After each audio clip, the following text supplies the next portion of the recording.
Greetings. Well, today I'm going to talk to you about none other than the KGB officer, Donald Trump.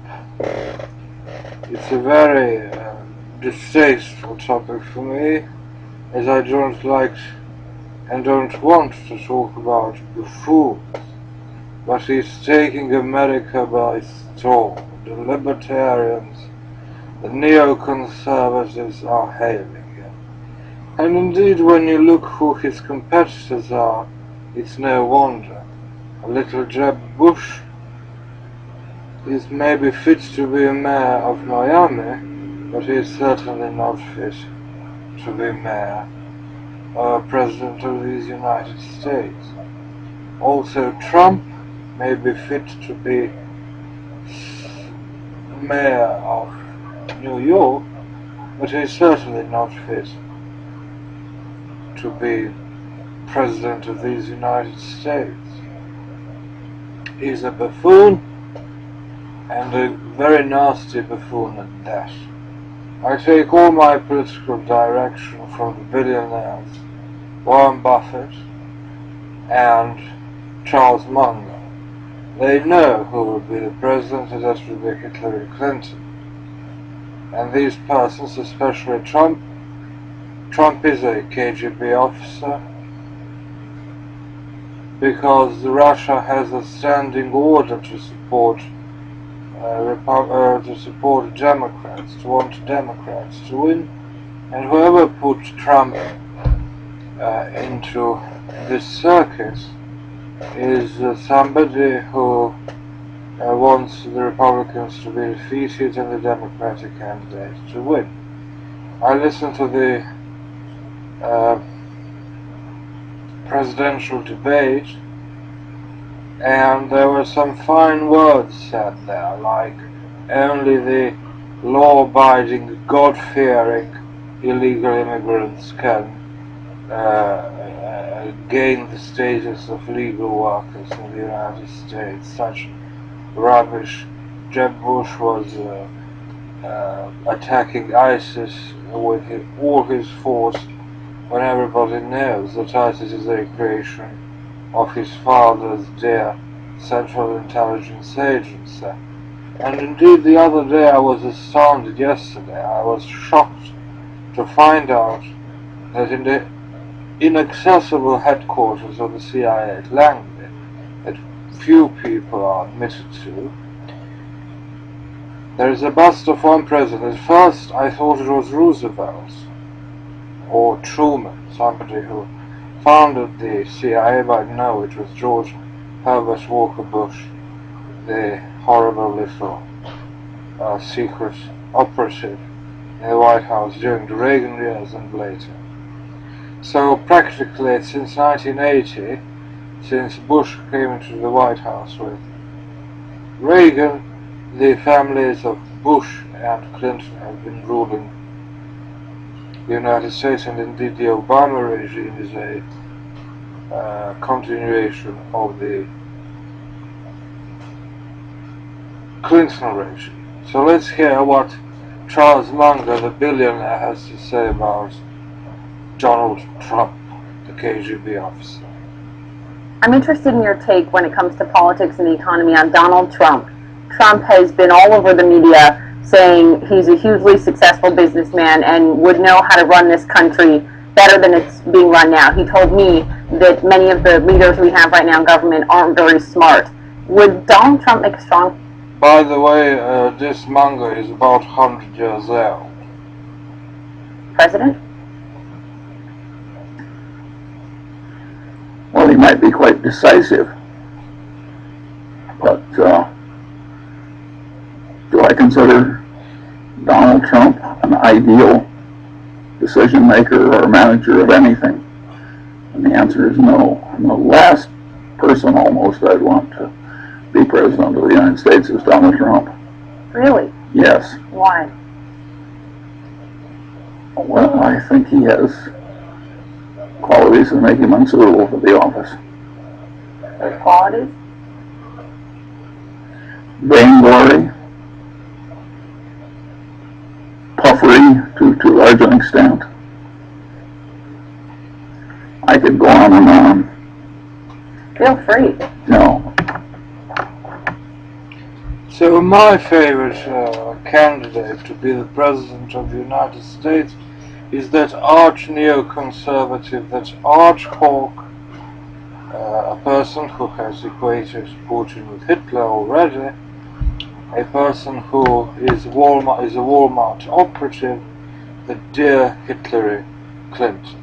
Although she's getting quite long in the tooth, so she's very old, and I don't know how much longer her husband will survive with his weak, poor little heart. So to substantiate my claims, I will do nothing less than read to you an article in McClatchy that talks about our friend, the KGB officer, Donald Trump. The article is entitled, "Trump migrant proposals could be catastrophic to both US and Mexico."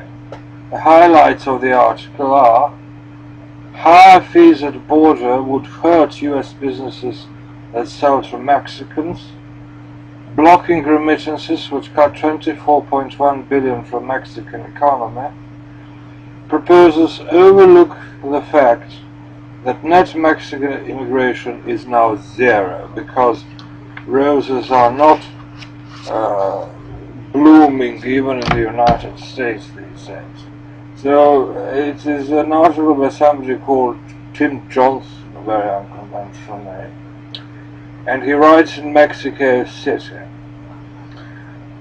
Presidential candidate Donald Trump's calls to impound the money undocumented workers sent home and to jack up, these are lunatic proposals. These are proposals for a psychiatric sanatorium, by the way, and you can learn a lot about the mental state of the American citizenry when they are all gaga about this clown and this buffoon. So he wants to impound the money undocumented workers sent home and to jack up fees for Mexicans crossing the border legally today.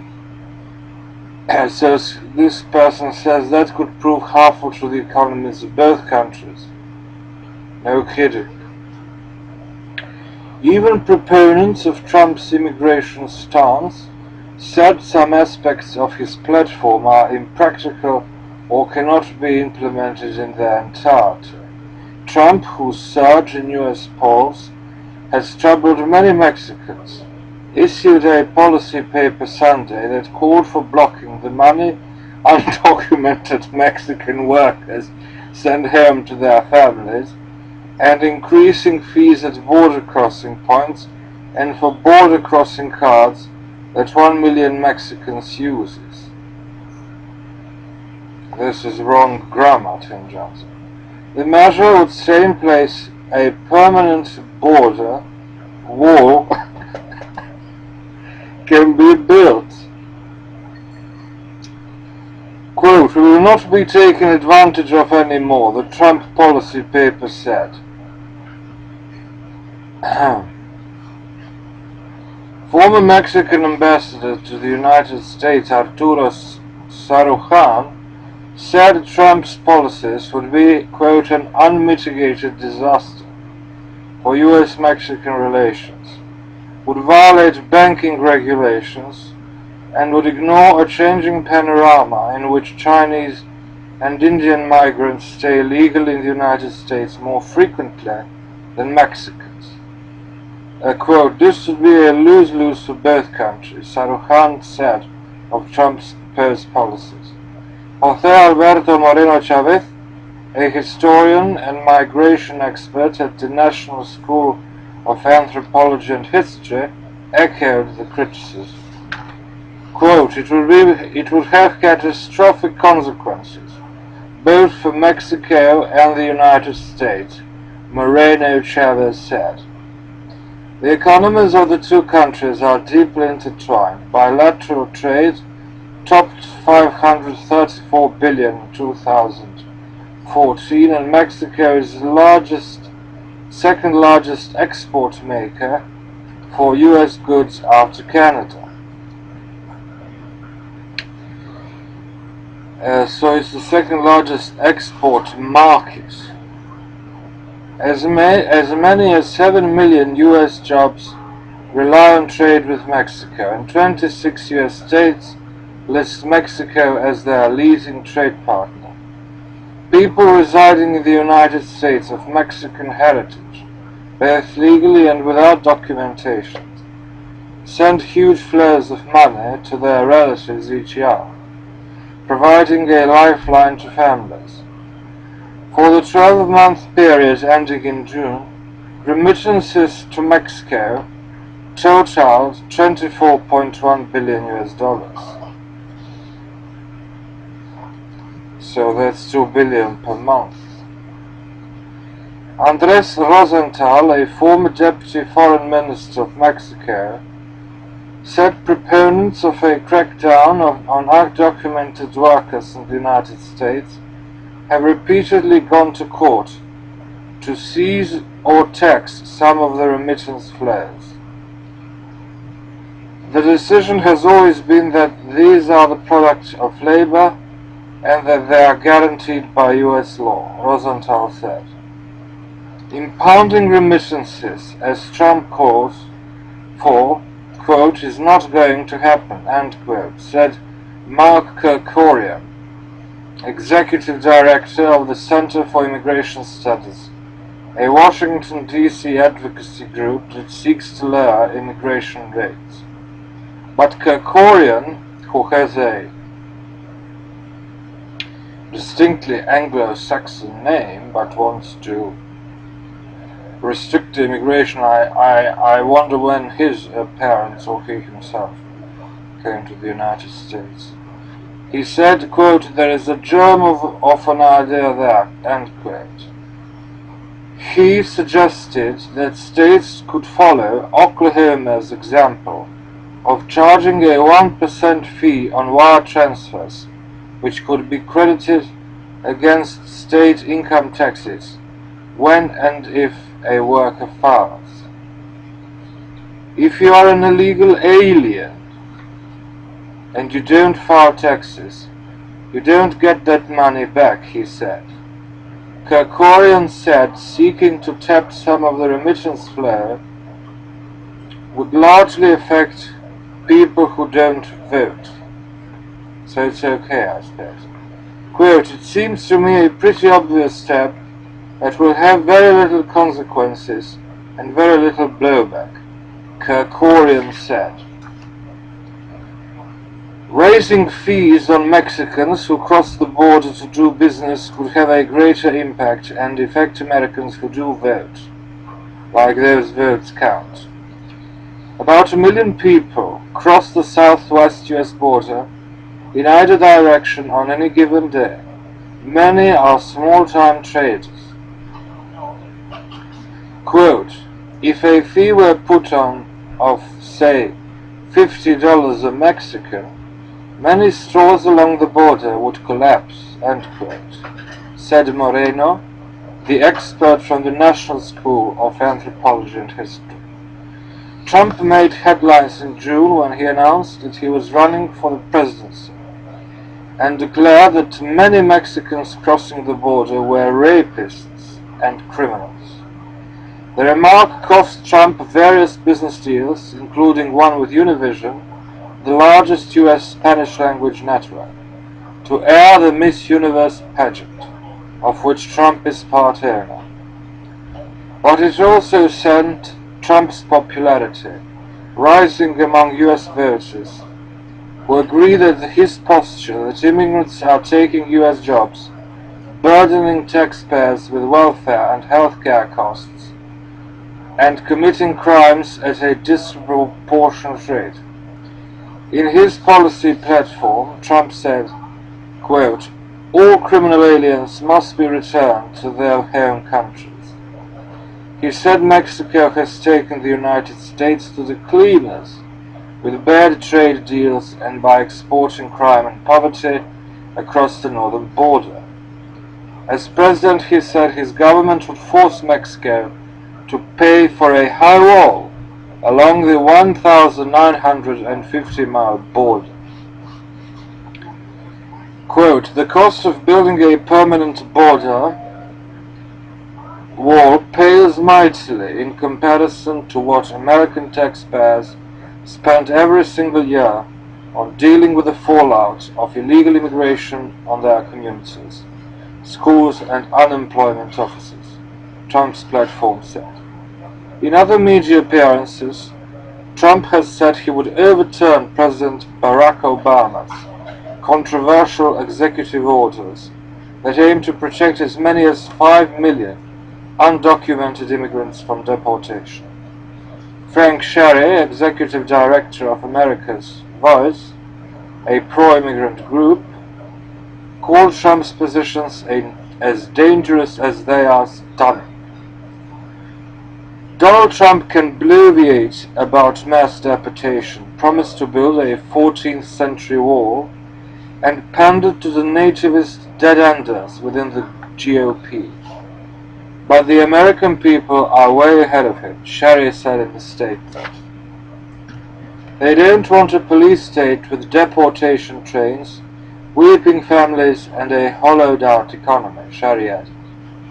Saruhan, the former Mexican ambassador, said Trump is offering voters, quote, red meat and bombast, by blaming Mexicans when in reality an improvement in the Mexican economy has caused the flow of migrants to fall dramatically, to the point that there is zero net migration.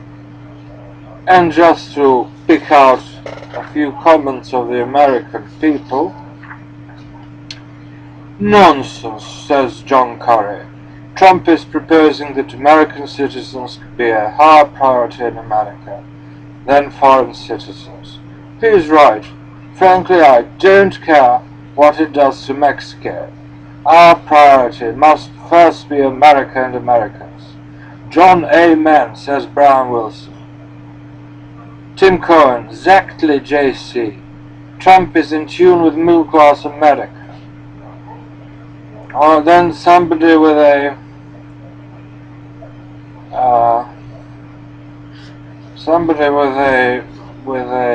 strange name says, I would prefer deporting all immigrants descendant from Germans named Frumpf, and that includes Donald, who as a candidate is America's joke. This would be a lose-lose for both countries, says Justin West. Saruhan said of Trump's proposed policies, absolutely false. It's a loss for Mexico, a win for the United States, and Mexico knows. David Pullen.